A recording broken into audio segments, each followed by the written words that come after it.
करमाळा विधानसभेची निवडणूक यंदा चांगलीच चर्चेची राहिलेली आहे. सोबतच या ठिकाणी काटेकी टक्कर लढत होणार असून करमाळ्यामध्ये सध्या 2024च्या या विधानसभा निवडणुकीचा निकाल काय असेल याचे अंदाज बांधले जाऊ लागलेले आहेत.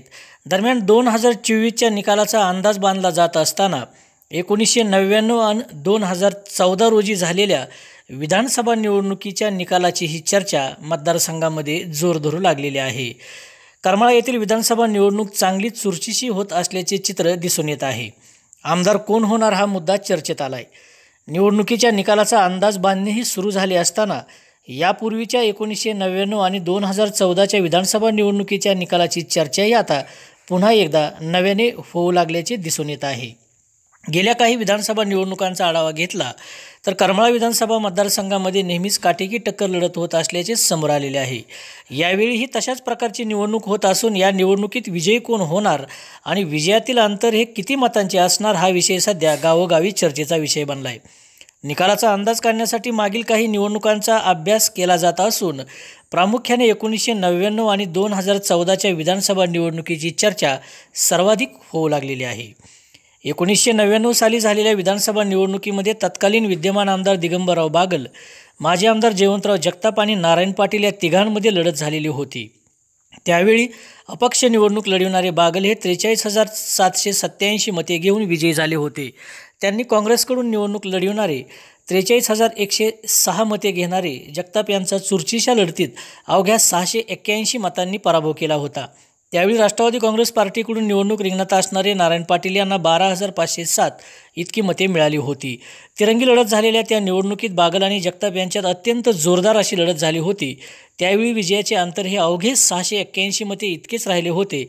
त्यामुळेच या निवडणुकीची आजही चर्चा होत आहे. त्यावेळी 1995च्या निवडणुकीत विजय मिळवल्यामुळे बागल हे तत्कालीन विद्यमान आमदार होते. 1995च्या निवडणुकीत ही बागल आणि जगताप यांच्यामध्येच निवडणुकीचा अंतिम सामना झाला होता. त्यावेळी अपक्ष निवडणूक लढविणारे बागल यांनी 45,423 इतकी मते घेतली होती, तर काँग्रेसकडून निवडणूक रिंगणात असणारे जगताप यांना 41,485 इतकी मते मिळाली होती. त्यावेळी बागल यांनी 3,938 मतांनी जगताप यांचा पराभव केला होता. मात्र त्यानंतरच्या 1999च्या निवडणुकीत मात्र विजयाचे अंतर हे अवघे 681 मते इतकेच राहिलेले होते. याशिवाय सध्या मतदारसंघामध्ये 2014च्या विधानसभा निकालाचीही चर्चा होत आहे. त्यावेळी शिवसेनेचे उमेदवार असणारे नारायण पाटील यांनी राष्ट्रवादी काँग्रेस पार्टीच्या उमेदवार रश्मी बागल यांचा पराभव केला होता. नारायण पाटील आणि रश्मी बागल यांच्यात अंतिम लढत झाली होती. त्या निवडणुकीत पाटील यांनी 60,674 मते घेऊन 60,417 मते घेणाऱ्या बागल यांचा पराभव केला होता. त्यावेळी अवघ्या 257 मतांनी पाटील यांना विजय मिळाला होता. त्या निवडणुकीच्या माध्यमातून संजय मामा शिंदे यांनी स्वाभिमानी पक्षाकडून पहिल्यांदाच करमाळा विधानसभा निवडणूक लढवली होती. त्यांना 58,377 इतकी मते मिळाली होती. शिंदे यांना मिळालेली ती मते त्यांच्या करमाळा विधानसभा मतदारसंघातील वाटचालीसाठी मात्र आशादायक अशी गणली गेली होती.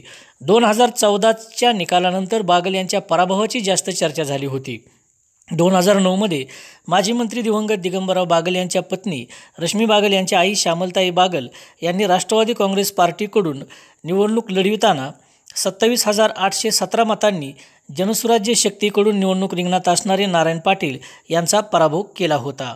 त्यानंतर 2014च्या निवडणुकीत मात्र पाटील विजयी झाले होते, परंतु विजयाचे अंतर हे अवघे 257 मते असल्याने तो निकाल चांगलाच चर्चेत आला होता. त्यावेळी 1,562 पोस्टल मते होती. त्यापैकी 774 मते ही वैध ठरली होती, तर तब्बल 788 पोस्टल मते अवैध घोषित करण्यात आली होती. पोस्टल मतांपैकी 788 इतकी मते अवैध ठरल्यानेही त्यावेळचा निकाल हा दीर्घकाळ चर्चेत राहिला होता. सध्या 2024च्या विधानसभा निवडणुकीच्या निकालाचे अंदाज शोधले जात आहेत. ते शोधले जात असताना 1999 आणि 2014चा निकालही सध्याच्या काटेकी टक्कर लढतीमुळे चर्चेत आलेला आहे. मित्रांनो, जर तुम्हाला माहिती असेल 1999 साली आणि 2014 साली करमाळा विधानसभा निवडणुकीमध्ये नेमके कसे वातावरण होते आणि त्यावेळेचा निकाल कसा राहिला होता याबाबतची तुमची मतेही कमेंट करून नक्की नोंदवा. सोबतच तुम्ही अद्याप आपल्या खबर मराठी या यूट्यूब चॅनलला जर सबस्क्राईब केलेलं नसेल तर ते सबस्क्राईब करा आणि आमच्या टीमसोबत कनेक्ट राहा.